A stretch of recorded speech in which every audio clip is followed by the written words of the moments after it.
sejt. Men også min hjerneskrift. Min hjerneskrift.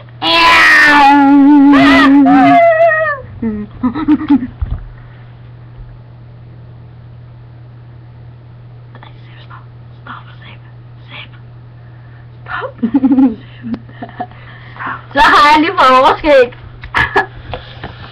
Flot til dig, Sip. Ja, sådan mega pro billede. Sådan, mega pro. Det føles lidt mærkeligt at have overskæg. Jeg har aldrig prøvet at have overskæg før. Stopper ikke. Det er dejligt. Og sådan noget dun-overskæg. Når jeg rører med fingeren, så ved jeg ikke, hvad for en finger jeg rører med.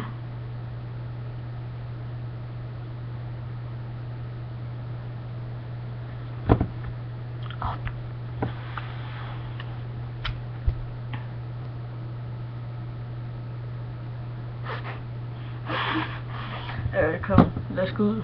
En busmand. Kom. Jeg skal ned og vaske mig om. Jeg skal simpelthen have sådan noget. Bare også op i næsen, der har jeg lige tegnet. Ja, vi ses YouTube. Det var bare lige en lille hilsen, der hedder goddag. Og Sebastian med overskæg. Goddag. Okay. Goddag, hej. Hej og goddag og farvel.